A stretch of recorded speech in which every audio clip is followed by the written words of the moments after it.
पाया है इधर से ऑरिफ्लेम से।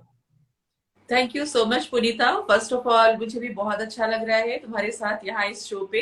एंड उससे भी पहले मैं कॉम्प्लीमेंट करना चाहूंगी कि बहुत खूबसूरत लग रहे हो। तो सो हम लोग डायमंड क्लब की जो बात कर रहे हैं, ये देखो, ये तो कोई एक छोटा मोटा क्लब नहीं है, it is a big organization. और इंडिया का सबसे बड़ा ऑर्गेनाइजेशन है ये ऑरिफ्लेम का, मैं कह सकती हूँ। और इसके लिए बहुत ज्यादा प्राउड होता है, मतलब वी आर ब्लेस्ड कि हम लोग इस टीम का हिस्सा हैं। सबसे पहली तो ये चीज है। और या मुझे भी नहीं पता कि किसकी क्या प्रॉब्लम होती है, लेकिन हाँ, हम एक ऐसी कम्युनिटी का हिस्सा है जहां पे एक दूसरे के सहयोग से ही हम यहाँ पे ग्रो कर रहे हैं। एंड ये इसकी एक बहुत बड़ी ब्यूटी है पुनीता। इसके लिए थैंकफुल होना चाहेंगे मिस्टर एंड मिसेस पीएन कामिनी झा का, जिन्होंने इस ऑर्गेनाइजेशन को स्टार्ट करा था और इतने सारे लोगों की लाइफ को उन्होंने चेंज किया है थ्रू दिस ऑर्गेनाइजेशन। उसके लिए एक शुक्रिया बनता है। एंड यस, आपने मुझे बोला कि आप डायमंड डायरेक्टर हैं और बहुत कुछ पाया है। तो अगर मैं अपनी जर्नी की बात करूँ ना पुनीता, तो डायमंड डायरेक्टर तो मैं बन गई 2014 के दिसंबर में बनी थी। एंड ये एक माइलस्टोन माना जाता है ऑरिफ्लेम इंडिया में। जब आप ऑरिफ्लेम के साथ जुड़ते हैं तो जो पहला टारगेट होता है हमारा, दैट इज सीनियर मैनेजर। आपको सीनियर मैनेजर बनना होता है। जब आपकी इनकम एक 50,000 रुपीज के आसपास आती है, तो वो आप समझो कि 1,00,000 की अर्निंग। 1,00,000 मैं उस तरीके से सोचती हूँ, मैं 50,000 नहीं सोचती। आधा लाख आप कमाने लगते हैं, तो एक पहला गोल वो होता है। एंड दूसरे गोल की अगर मैं बात करूं, तो मेरे दिमाग में जो दूसरा गोल था वो था सिर्फ और सिर्फ डायमंड बनना। वो क्यों? मैं क्यों डायमंड बनना चाहती थी? बिकॉज जब भी मैं किसी भी प्रोग्राम में जाती थी ना, तो दरवाजा खुलता है बड़े बड़े कॉन्फ्रेंसेस में, एंड उसके बाद क्या होता है कि सभी लोग भागते हैं सीट लेने के लिए, हर किसी को आगे बैठना होता है। और मुझे ऐसे भी भीड़ का हिस्सा होना कभी से अच्छा नहीं लगा।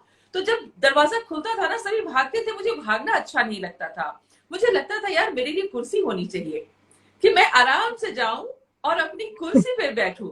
ये चीज मुझे बहुत इंस्पायर करती थी। और मेरी एक डाउनलाइन है जिनका नाम है नीलम शर्मा। वो हमेशा कहती थी, सरिता तुम आगे कब बैठोगी कुर्सियों पे, जहां पे आगे बड़े चेयर्स लगे हुए होते हैं खास लोगों के लिए, तो आप उस चेयर पे कब बैठोगे? तो ये एक बहुत बड़ा इंस्पिरेशन था मेरे लिए। एंड यस, इस बिजनेस में आप सिर्फ अपने लिए नहीं, देखो आपके डाउनलाइन भी आपको इंस्पायर कर जाते हैं। एंड कहीं ना कहीं नीलम दी की वो बातें और मेरी वो वीकनेस कि मुझे भीड़ का हिस्सा नहीं बनना है, तो जब आप भीड़ से अलग होना चाहते हैं ना, तभी आप चीजों को हासिल कर पाते हैं। पाने को तो बहुत सारी चीजें हैं पुनीता, मैं बताऊंगी आगे आगे आपके और सवाल। या बहुत बहुत सारी अच्छा। चीजें हैं बताने को मेरे पास। But obviously. अगर बट अगर मैं सिर्फ बोलना शुरू करूँ ना, तो फिर पता चला कि आपके सवाल कम हो जाएंगे, इसलिए मैं धीरे धीरे बात करूंगी, आप आराम से पूछो। Obviously obviously. सो आपका मतलब आपकी जर्नी तो बहुत ही ब्यूटीफुल रही है। डायमंड डायरेक्टर बनना हर किसी का सपना होता है। जो भी ऑरिफ्लेम ज्वाइन करता है उनका सपना यही होता है कि हम सबसे पहले जल्दी से जल्दी और डायमंड डायरेक्टर बने। पर ये जो पाथ है वो थोड़ा मुश्किल तो होता ही है। तो आपको किसने मोटिवेट करके रखा है, आपको किसने बांध के रखा है कि नहीं, आपका क्या वाय था, आपका क्या रीजन था जिसने आपको पकड़ के रखा और मजबूत खड़ा रखा? वाह, इस सवाल के लिए मैं क्लैप करना चाहूंगी। बहुत बढ़िया सवाल पूछा है आपने, एकदम यहां से निकलता है इसका जवाब। देखो, आपने पूछा सफर मुश्किल रहा होगा। तो सफर मुश्किल नहीं, सफर बहुत मुश्किल होता है। अगर मुश्किल ना होता तो शायद सारे डायमंड होते। और बात सिर्फ ऑरिफ्लेम की नहीं है। जिंदगी में जब भी कोई सफल होता है ना, तो उस सफलता के लिए उसे बहुत सारी चीजें पे करनी पड़ती है पुनीता। राइट, सफलता यूं ही नहीं आती। और एक चीज और है कि सफलता आपकी सोच से, सिर्फ सोच से नहीं आती। सबसे पहले सफलता यहाँ लानी पड़ती है। एंड बिकॉज देखो, जब भी आप बात करोगे ना अपनी टीम में या लोगों के साथ, तो सफल तो हर कोई होना चाहता है। बट क्या चाहने से आप सफल हो सकते हैं? सिर्फ चाह लेने से नहीं होता। तो सफलता के लिए बहुत सारे सेक्रीफाइसेस करने पड़ते हैं, और जो सेक्रीफाइस नहीं करेगा वो जिंदगी में कभी भी सफल नहीं हो सकता। सबसे पहली चीज, आपने देखा होगा कई सारे लोग ऑरिफ्लेम के साथ, अगर मैं ऑरिफ्लेम की ही बात करूं तो ऑरिफ्लेम में हजारों लाखों की संख्या में लोग जुड़ते हैं, और हजारों लाखों की संख्या में निकल भी जाते हैं। बहुत चंद लोग हैं जो इस बिजनेस में जुड़े हैं, जुड़े रहते हैं, हिलते नहीं हैं, डरते नहीं हैं, टिके रहते हैं। तो इस बिजनेस में सफल होने का जो सबसे पहला पैमाना है कि आपका बिलीव, कि आप जिस बिजनेस के साथ जुड़े हो क्या उसके ऊपर आपको यकीन है। बिकॉज अगर आपको यकीन नहीं होगा ना, तो हर दिन कोई आएगा और आपके यकीन को वो हिला के चला जाएगा। लेकिन अगर मैं बात करूं, एक छोटा सा एग्जांपल देना चाहूंगी, जब आप एक पेड़ लगाते हो ना, तो हर दिन आप अगर ये सोचो कि पता नहीं ये बढ़ेगा नहीं बढ़ेगा और उसको हिलाते चले जाओगे, तो वो पेड़ कभी बड़ा नहीं होता। राइट। एक यकीन के साथ आप अगर उसमें पानी डालते हो, उसको खाद डालते हो और अपना बिलीव डालते हो उसमें, तो डेफिनेटली उस पेड़ को बढ़ने में वक्त लगेगा लेकिन वो बड़ा होगा। तो सबसे पहली चीज की यकीन, क्या आपको अपने आप पे यकीन है, खुद पे यकीन है। दूसरी चीज, क्या आप जिस कंपनी, जिस ऑर्गेनाइजेशन के साथ जुड़े हैं, क्या उसके ऊपर आपका यकीन है। बिकॉज अगर आप सही ऑर्गेनाइजेशन के साथ नहीं है, सही टीम के साथ नहीं है, तो ग्रो करना बहुत मुश्किल है। तो ये दो चीजें यकीन की आती है कि पहले खुद पे, और दूसरा जिस कंपनी के साथ आप जुड़े हो, जिस टीम के साथ आप जुड़े हो, क्या उस पर आपको यकीन है। एंड उसके बाद आपका एक सवाल था कि कौन सी वो चीज है जिसने आपको पकड़े रखा। राइट। पुनीता, ये जो सवाल है ना, ये मतलब मैं, आपने मेरे अंदर जोश भर दिया। बिकॉज सिर्फ और सिर्फ आप और आपका जो, आपके जो सपने होते हैं, अब देखो सबसे बड़ा सवाल है आप क्यों जुड़े हो, आप इस ऑर्गेनाइजेशन के साथ हो क्यों। राइट। तो ये जो क्यों है, वो क्यों कितना स्ट्रांग है, क्या वाई है आपका। ठीक है। तो मेरा जो वाई था ना, मैं हमेशा से आम लोगों से हटके, मेरी एक सोच रही है। जब मैं बिजनेस में आई ना, तो मेरे पापा ने बोला, बेटा और कोई काम नहीं मिला, यही करने चली हो। तो इतना छोटा उन्होंने मुझे बताया था, मतलब इसमें उनकी गलती नहीं थी। बिकॉज मैंने 2003 में ज्वाइन, 2000 था, 2003 में मैंने स्टार्ट करा था, और उस समय इस बिजनेस की कोई अहमियत नहीं थी। लोगों को लगता था ये साबुन तेल बेचने जैसा बिजनेस है। तो मेरे बाबूजी बेचारे बड़ा दुखी हुए थे, बोले कि बेटा और कोई काम नहीं मिला, यही तेल साबुन बेचने निकली हो। और मैं ना उनकी शक्ल देखती रह गई। मुझे लगा इनका क्या दोष है, बिकॉज ये इंडस्ट्री उनको पता नहीं है, इस बिजनेस के बारे में उनको पता नहीं है, तो वो, उनको जो पता है उस हिसाब से वो ठीक थे। लेकिन द थिंग इज कि अगर मैं उनकी बातों में आ जाती ना, अगेन अगर मैं उनकी बातों में आ जाती और मुझे लगता हाय मेरे पापा ने ऐसा बोल दिया, तो शायद मैं इस बिजनेस को छोड़ चुकी होती। मुझे बुरा लगता बाबूजी ने ऐसा बोल दिया। लेकिन मुझे ये मालूम था कि इनको पता नहीं है कि मैं किस बिजनेस में हूं, लेकिन मुझे तो पता है। तो क्या आपको पता है कि आप क्यों हैं इस बिजनेस में, ये एक बहुत बड़ा फैक्टर। मेरी माँ ने बोला था, इससे तो अच्छा था कहीं टीचर की नौकरी कर ली होती। मैंने चुपचाप सुन लिया। मेरे भाई ने बोला, मेरे भाई ने बोला, सारा दिन लोगों को बेवकूफ बनाती रहती है, लोगों को फंसाती रहती है। ये बहुत कॉमन सा लैंग्वेज है। लोग सोचते हैं कि इस बिजनेस में ये अपॉर्चुनिटी जब हम लोग लोगों को देते हैं ना, तो लोगों को लगता है कि ये कुछ फंसने फंसाने जैसा है। बट मुझे आज बहुत प्राउड होता है कि वही भाई जब आज आते हैं मेरे घर, आज जब वो मेरा घर देखते हैं, मेरा रहन सहन देखते हैं, तो उनका जो प्राउड है ना, वो उनकी शक्ल पे दिखता है। और वो बोलते हैं नहीं नहीं, ऑरिफ्लेम तो बिल्कुल अलग सा बिजनेस है। और मुझे इतना प्यार आता है और इतनी हंसी आती है कि हाँ चलो देखो, लोगों को समझने में वक्त लगता है, क्योंकि उनको इस बिजनेस के बारे में कुछ पता नहीं होता। तो देखिए, आप इस बिजनेस में टिके तभी रहेंगे जब आप अपने सपनों के साथ टिके रहेंगे, जब आपको आपका वाई पता होगा और आपका वाई स्ट्रॉन्ग होगा। ये नहीं कि कोई भी आया और ऐसे हिलाया और चला गया, वैसा नहीं। आपको सबसे पहले मजबूती के साथ टिके रहना है। आपके सपने कितने स्ट्रॉन्ग हैं और क्यों जरूरी है आपके लिए। आज अगर मैं लोगों की बातों में आती, तो शायद आज जो जीवन मैं जी रही हूँ, एक्चुअली मेरी जिंदगी का एक ही मकसद था विदाउट कॉम्प्रोमाइज लाइफ चाहिए थी मुझे। मुझे एक फ्रीडम चाहिए थी लाइफ में, फ्रीडम, अपने बच्चों को एक बेहतर लाइफ देने की फ्रीडम, मुझे कॉम्प्रोमाइज नहीं चाहिए था, एक बेहतर लाइफ, घूमना फिरना, मतलब जीवन में समृद्धि चाहिए थी। और अगर ये वाई आपका स्ट्रांग है तो डेफिनेटली आपको स्ट्रांग होना होता है, आपको लगे रहना होता है, और किसी के हिलाने से आपको हिलना नहीं होता। तो ये मेरा वाई था। Exactly exactly. और विमेन की लाइफ तो ऑलरेडी बहुत सारे चीजों से घिरी हुई होती है और बहुत सारी प्रॉब्लम्स ऑलरेडी उसमें बहुत ज्यादा होती है, तो वो सब के साथ ये और एडिशनल हो गया हमारा। तो ये तो जी सुनना ही बिल्कुल। है, और ये सब क्रॉस करते हुए हमें ये इसमें सक्सेस हो सकते हैं। और ये एकदम ट्रस्टवर्थी कंपनी है, ट्रस्टवर्थी हमारा डायमंड क्लब है।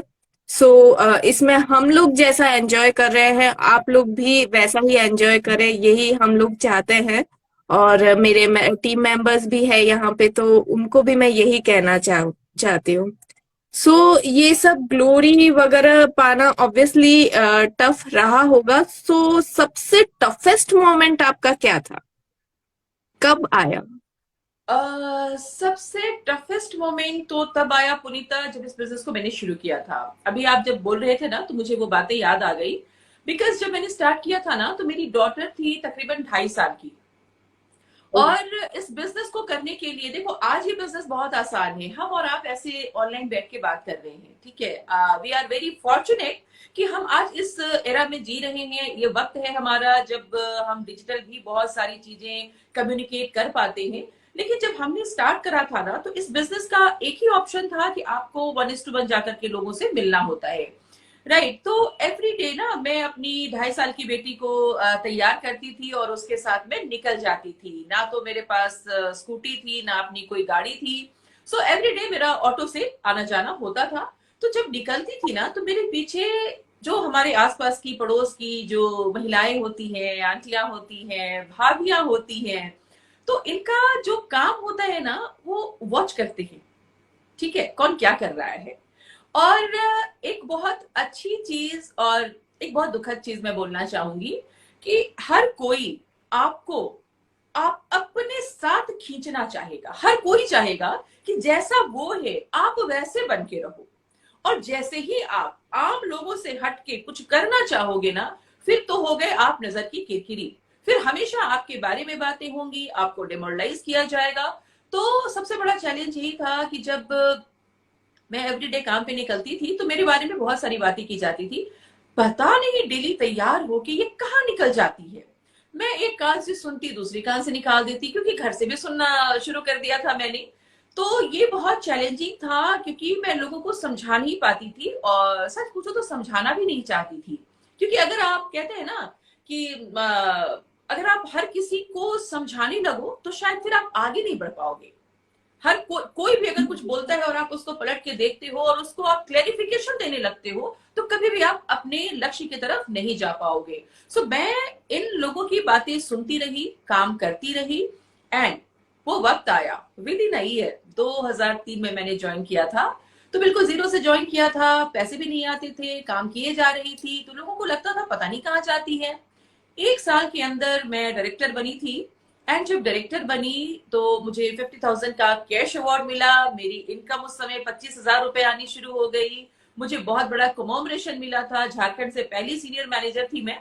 तो ये जो वाह। लोगों ने देखा, उसके बाद वही लोग जो कल तक मेरी टांग खिंचाई करते थे, जो मेरी बुराइयां करते थे, वही आके मेरे पास ये कहने लगे कि अरे सरिता भाभी, कुछ मेरी बहनों को भी सिखा दो, बनाओ अपने जैसा इनको भी। तो ये जो चेंज था ना, हर कोई मेरे साथ जुड़ना, हर किसी को मेरे साथ जुड़ना अच्छा अच्छा लगने लगा।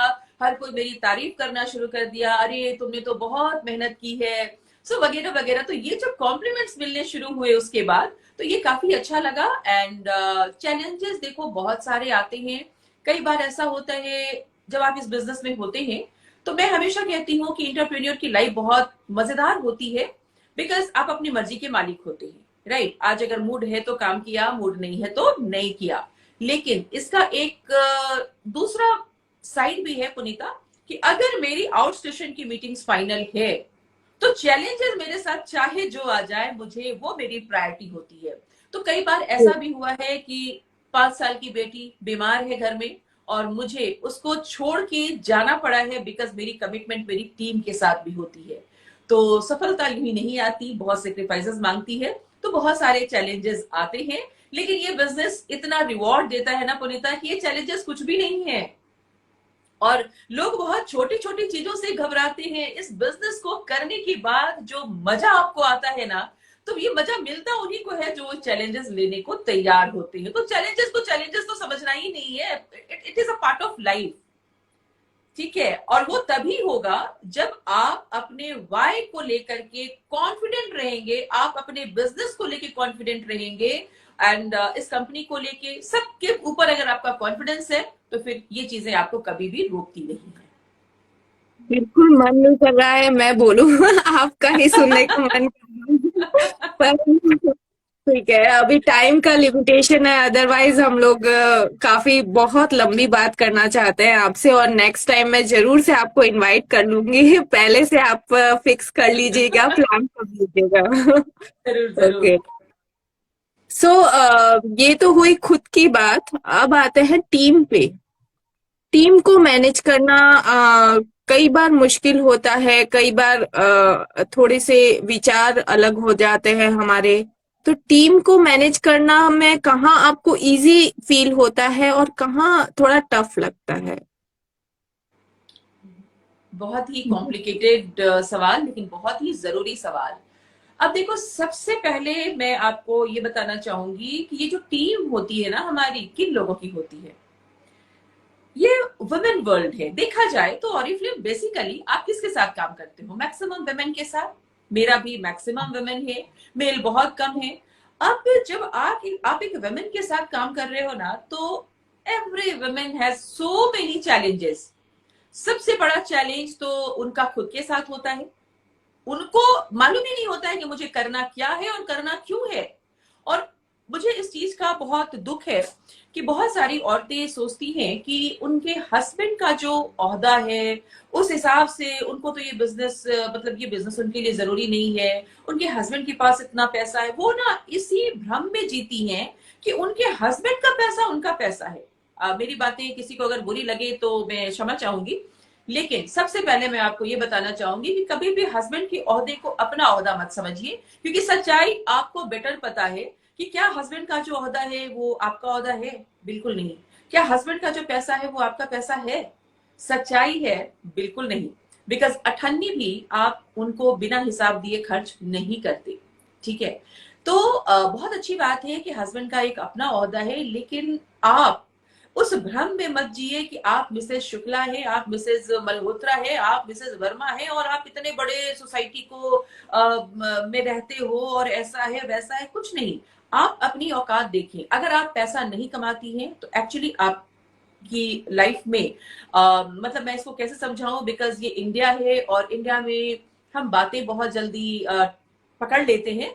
लेकिन मैं सच बोलना चाहूंगी कि अगर आप एक अर्नर नहीं हो, तो आपकी वैल्यू ना के बराबर है। सो अगर आप चाहते हैं कि सोसाइटी में आपका नाम हो, लोग आपको जाने, तो पैसा बोलता है। सिंपल सी एक लाइन में बोलना चाहूंगी कि पैसा बोलता है। और तो कमाना बहुत जरूरी है। तो सबसे पहला कॉन्फ्लिक्ट तो यही पे होता है कि लेडीज को पता ही नहीं होता कि मुझे ये काम करना है कि नहीं करना है। वो आप ही को समझा देंगे, नहीं मुझे तो जरूरत नहीं है। जबकि जब मैं लोगों के साथ बैठती हूँ ना, तो अच्छी अच्छे पैसे वाले घरों की जो महिलाएं होती हैं, वो रो के उठती हैं। उनके पति के पास पैसा होता है, वो बहुत बड़े घरों में रहती हैं, बट उनके यहाँ पे बहुत दर्द होता है। उनके पास फ्रीडम नहीं होती। और जिस लाइफ में फ्रीडम नहीं होती है ना पुनीता, वो लाइफ मेरे हिसाब से फिर लाइफ नहीं होती। तो पहला बात तो कॉन्फ्लिक्ट। सही है। वैसी बातें होगी आपको, एग्जैक्टली तो एग्जैक्टली। पहला और मेरे कॉन्फ्लिक्ट पास वुमेन का खुद के साथ होता है। दूसरा होता है घर में डिमोरलाइज करने के लिए उनके हस्बैंड्स रेडी होते हैं पहले से। ठीक है, तुमको क्या जरूरत है, किस चीज की कमी है, सब कुछ तो मैं कर ही रहा हूँ, क्या जरूरत है यहाँ वहां जाने की। तो ये दूसरा चैलेंज हो जाता है, और पतियों को समझाना तो आप समझ ही सकते हो कितना मुश्किल होता है, राइट? ये जो चैलेंजेस हैं सबसे ज्यादा आती हैं। एंड उसके बाद अगर मैं बात करूं, तो लोगों का ना सपना बड़ा छोटा होता है। दैट्स वाई मैं हमेशा कहती हूँ, डेयर टू ड्रीम, पहले सपने देखने का साहस तो करो। क्यों आपको लगता है कि आप जिस घर में रहते हो वो इनफ है? और मैं मानती हूँ पुनीता कि हर इंसान का जीवन कुछ न कुछ खास करने के लिए बना है। और मैं देखती हूँ लोगों को कि भाई बस आप किचन में लगे हुए हो, बढ़िया बढ़िया खाना बना रहे हो। मैं ये नहीं कहती कि आप खाना मत बनाओ, खाना बनाना है, हमारे बच्चे हैं, हमारी फैमिली है, हमारे हस्बैंड है, तो सबको देखना है। लेकिन क्या सिर्फ ये देखना ही हमारा काम है? मेरा हमेशा सवाल होता है। ये हमारी जिम्मेवारी है जो हमें निभानी है, लेकिन क्या आप धरती पे खाना बनाने के लिए पैदा हुए हैं? तो मेरा मेरा जो आंसर है कि नहीं, it is a part of life, लेकिन जीवन का लक्ष्य, जीवन का उद्देश्य कुछ ना कुछ और होता है। ठीक है, तो ये सब और देखो, चूंकि औरतों के साथ हमारा काम होता है ना, तो इसलिए उन्हें हमें लाइन पे लाना बहुत मुश्किल होता है। उनके साथ उनको एक सपना दिखाना, उनको सिस्टम में लाना, ये बहुत टफ होता है और बहुत चैलेंजिंग होता है। तो औरतों के साथ काम करने का तरीका अलग होता है। उनके साथ आपको बहुत ही प्यार से, बिकॉज देखो ये लोगों का बिजनेस है, और लोगों में भी कौन, औरतें जो कि इमोशनल भी होती हैं और थोड़ा सा यहाँ से भी वो ढीली होती है। आई मीन दिमाग नहीं लगाते हम, दिमाग हमारे पास बहुत होता है, लेकिन ये दिमाग हम लगाते नहीं, तो ये बहुत चैलेंजिंग होता है। सो यहाँ पे हमें बड़े टैक्टफुली, स्किलफुली, थोड़ा फन के साथ, थोड़ा प्यार से, थोड़ा मोटिवेशन से, थोड़ी टीम एंड टुगेदरनेस के साथ हमें अपने बिजनेस को लेके चलना होता है। Amazing amazing. हाँ, तो टीम को मैनेज करने के लिए बहुत सारी स्किल्स आपको डेवलप करनी पड़ेगी। और ये डायमंड क्लब में बहुत अच्छे से सिखाया जाता है हमें। बेहतरीन। बहुत अमेजिंग, और पर्सनली टच होता है मैम का और सर का। और ये बिल्कुल। हम लोग blessed है कि हम ऐसे ग्रुप से बिलोंग करते हैं। तो लास्ट में जाते जाते मैं कुछ रिक्रूटमेंट टिप्स मांगना चाहूंगी। आप कैसे नए लोगों को अप्रोच करते हैं और कैसे कन्विंस कर पाते हैं, क्योंकि सारा बिजनेस कन्विंसिंग का ही है हमारा। देखो यहाँ पे मैं तुमसे थोड़ा सा अलग बात करूंगी। हमारा बिजनेस कन्विंसिंग का है ही नहीं। लोगों को ओके। लगता है कि हमें कन्विंस करना होगा, बट क्यों, क्या कन्विंस करना है? हमें लोगों के बेनिफिट लोगों को समझाने, दैट्स इट। हमें उनको, देखो प्रॉब्लम कहाँ पे आती है पुनीता, क्यों लोग जुड़ना नहीं चाहते? जब लोग लोगों से बातें करते हैं ना, तो लोगों को लगता है कि अच्छा इसमें इनका स्वार्थ है। यानी कि मैं अगर आपको अप्रोच कर रही हूँ, तो आम तौर पे क्या होता है कि हमारे दिल में हमारा स्वार्थ होता है। अच्छा ये जुड़ जाएगी ना तो मेरा, मुझे ये फलाना गिफ्ट मिल जाएगा, अच्छा ये जुड़ जाएगी ना तो मुझे ऐसा हो जाएगा। लेकिन जिस दिन आप इस बिजनेस को निस्वार्थ भाव से करेंगे, जिस दिन आप इस बिजनेस को लोगों का फायदा बताने के लिए करेंगे, आप देखेंगे रिक्रूटमेंट से आसान इस बिजनेस में कुछ है ही नहीं। अगर आप मेरी बात मानो ना, तो मैं आज भी बहुत कॉन्फिडेंटली बोलती हूँ कि मैं अगर किसी से बात करूं, उसको रिक्रूट करना चाहूं और वो रिक्रूट ना हो, ऐसा हो नहीं सकता। क्योंकि मैं तो ना लेने जाती ही नहीं हूँ। सबसे पहली बात कि मैं, मुझे ना नहीं चाहिए। तो अगर मुझे ना नहीं चाहिए तो आप कैसे दे दोगे मुझे? आप समझ रहे हो? मुझे आपका नो नहीं चाहिए, मैं आपका यस लेने जा रही हूं, और वो यस मुझे तभी मिलेगा जब मैं आपसे आपके बारे में, आपके बेनिफिट की बात करूंगी, तो ना का सवाल ही नहीं है। लेकिन हाँ, अगर मैं अपने बेनिफिट की बात करूंगी, अगर आपके दिमाग में ये आता है कि अच्छा अच्छा मैं ज्वाइन करूंगी तो सरिता को ऐसा बेनिफिट हो जाएगा, नहीं, सरिता कहीं नहीं है, सरिता एक माध्यम है। सरिता आपको एक अपॉर्चुनिटी देने आई है। और अगर आपके पास दिल है, आप अगर कमाना चाहती हैं तो कमाने की अपॉर्चुनिटी, नाम पहचान बनाना चाहते हैं तो मैं आपको वो दिखाऊंगी। समझना ये है कि किसको क्या देना है, और यहीं पे चूक होती है पुनीता। लोग कहते हैं लोग रिक्रूट नहीं होते। लोग रिक्रूट क्यों होंगे? अगर मुझे पैसा चाहिए और आप बोल रहे हो कि मैम यहाँ पे आप जुड़ेंगी तो आपको ना अपना नाम पहचान बनाने का मौका मिलेगा, आपको देश विदेश घूमने का मौका मिलेगा, और मुझे चाहिए पैसा। आप मुझे दिखा रहे हो फॉरेन ट्रिप, जो मेरा लस्ट नहीं है, पहले मुझे पैसे चाहिए। तो आपको समझना होगा कि आप, कहते हैं ना हमारे भारतीय शास्त्र में, जैसा देवता वैसी पूजा। तो शंकर भगवान को उड़हुल चढ़ता है, भांग चढ़ाते हैं, काली माँ को लाल फूल चढ़ाते हैं। ठीक है, हर भगवान के अलग अलग फूल होते हैं। तो आपको ये समझना है कि जिनसे आप मिलने गए हो, उनको अपॉर्चुनिटी का कौन सा हिस्सा बताना है आपको। जिसको पैसा चाहिए आपको समझना होगा, ये स्किल सीखनी होगी। जिसको पैसा चाहिए उसको पैसा दिखाएंगे, जिसको घूमना फिर जिसके पास सब कुछ है लेकिन एक कम्युनिटी नहीं है तो उसको कम्युनिटी बताएंगे, जिसको घूमने फिरने का शौक है उसको कॉन्फ्रेंसेस दिखाएंगे। तो आपको सबसे पहले ओरिफ्लेम की अपॉर्चुनिटी बेटर पता होनी चाहिए, और ये पता होना चाहिए कि ये जो देवता है जिससे आप मिलने जा रहे हैं बेसिकली उसकी डिमांड क्या है, उसको उसके लाइफ में किस चीज की कमी है, और जिस चीज की कमी है उसके ऊपर अगर आप फोकस करके उसको अपॉर्चुनिटी बताएंगे तो नहीं जुड़ने का प्रश्न ही नहीं। बिल्कुल नया था ये मेरे लिए मैम, और अमेजिंग था। मतलब मैं सोच भी नहीं सकती थी आपके इतने वंडरफुल आंसर्स आएंगे, और मुझे बहुत अच्छा लगा। बस एक लास्ट क्वेश्चन जो मेरे मन में है वो मैं जरूर से पूछूंगी कि जो जरूर। अभी रिक्रूट होंगे या फिर अभी 3% पे है, वो क्या ऐसा करे, स्टार्टिंग कैसे करे कि वो मतलब उनका सक्सेसफुल होना तय है, और एकदम मतलब कॉन्फिडेंटली बिजनेस कर सके। एक लाइन में जवाब दूं? बिल्कुल। एकदम स्ट्रेट एक लाइन, किसी की ना हम्म। सुनो, सिर्फ अपनी सुनो। वाई, आपका वाई क्या है? क्योंकि दुनिया में सारे लोग आपको डिमोटिवेट करने बैठे हैं, लोगों को सफल होता कोई देखना नहीं चाहता, तो आपके पास बहुत चैलेंजेस आएंगे। सो आपको किसी की तब तक नहीं सुननी है। देखो 3 महीने जो भी नया आदमी जुड़ता है ना, 3 महीने उसको सिर्फ और सिर्फ अपने आप को यहाँ पे जज करना है, और बगैर कुछ सोचे हुए 3 महीने तक सिस्टम को फॉलो कीजिए। ठीक है, जो भी आपका अपलाइन बताता है और फ्लेम की अपॉर्चुनिटी को समझना है। आपको देखना है कि इस बिजनेस में कैसे कैसे लोग हैं, कुछ अच्छे लोगों की आप टेस्टिमनीज देखो। यहाँ तो हजारों लाखों एग्जाम्पल्स हैं। सो आप उन एग्जाम्पल्स को देखिए, और जो इस बिजनेस को रियली करना चाहते हैं ना वो प्लीज अपने अपलाइन के भरोसे ना बैठे। देखो बात करते करते मेरे मुंह से बहुत अच्छी बात निकल गई। कभी भी बिजनेस में अपने अपलाइन के भरोसे ना बैठे, ना अपलाइन के भरोसे बैठे और ना डाउनलाइन के भरोसे बैठे।